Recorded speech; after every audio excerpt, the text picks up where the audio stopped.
begin with the beginning, I thought it would be good that we start actually to talk about the project you're doing for the DVD project. And I wondered if you could tell us a little bit about how this project happened. Well, first, I had this invitation to participate in the anthology, the video anthology, which is called Point of View, which can also be a very large interpretation of the theme. And I don't think it's that I answered to the theme, but I still find interesting how, in a way, the project, which is finished now, it's related to the point of view. So I don't know how much sense it makes now to talk of the image, what it is inside, but once it will be on some DVD, then it makes sense because people can read or listen to the interview and also see the film. It will be like that, no? But it's like in this film, which is like a bit longer than 5 minutes, there is one shot, and there is only one second shot, which is somewhere in the middle or by the end, which is the second shot, which is only 12 images long. So if you just see it projected, if you don't stop or play the image slow, very easily you miss it. You miss what it is, the image. And I'm very interested in, for once, working on this idea, like giving something in the video. Normally everything you give, you can see, you don't miss it. I mean, there are no details you can miss normally, but of course you can miss a detail if there is a shot and there is something happening just in a corner while something very important is happening on the in front. These are things you can miss, but there you miss the whole thing just because it's only 12 images and it goes too fast.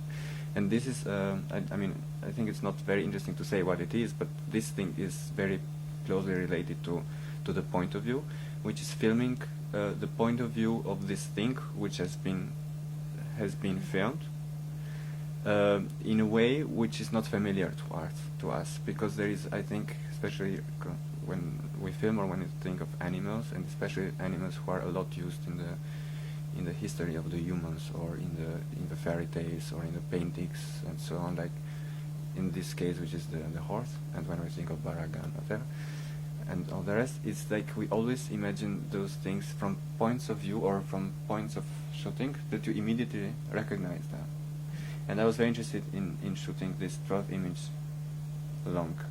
frame long image, in shooting it from a point of view that you don't really recognize it, because it's not a familiar way of filming it. And how did you record the piece? Because I was wondering, seeing the piece, to which extent it's a planned piece, and to which extent it's a chance encounter. What role does chance play in this piece or in the work in general? I mean, in general, chance play always an important role in my work. Also when at the end it takes months to make the work, and also when at the end pretty much of it's controlled, because when there is that chance, it doesn't mean that you don't control it. The thing is how to control the chance, in a way, and at least for me. And I also, chance for me is important also at the point that many things, the way how I try to kind of develop new projects, or I am very, what's the name for it? In French it would be méfiant. Not trusting? In myself, in a way, you know, it's like looking at myself from another point of view, which is not my point of view. It's like kind of not trusting myself, and that's where I find it the most interesting for me, because that's where intuition comes. And I think something which is very important, which is at the same time you cannot explain because it's about intuition, but intuition is very important in my work. And I also think that what is interesting about intuition is that when you develop yourself, and in a way there are big things who change in whatever, in society, during the time, you experience things in different societies, in different moments of time, historic, political, whatever moments. I think the thing which responds immediately to the changes is the intuition, and after comes the knowledge of what has really changed. And I'm very interested in this part, because at the same time we have to act in a way quickly to the things, and very often this intuition plays an important role for me in order to to search for the direction to go in a way. I would say of many of your works, thinking about your work for Utopia Station, but thinking also about many of your other previous works, somehow has to do with the city. At the same time, you never film in the city where you mostly live and work, which is Paris.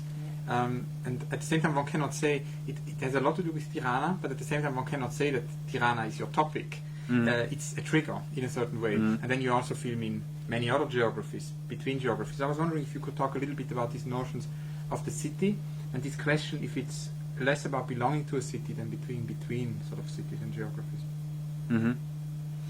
I think, well, obviously, if sometimes Tirana is there, it's also because I know I have a very good access to it. I have a kind of access which is not an access to a place that you find charming, but which is an access through misunderstanding of the place. I have no misunderstanding of the place because I know this place.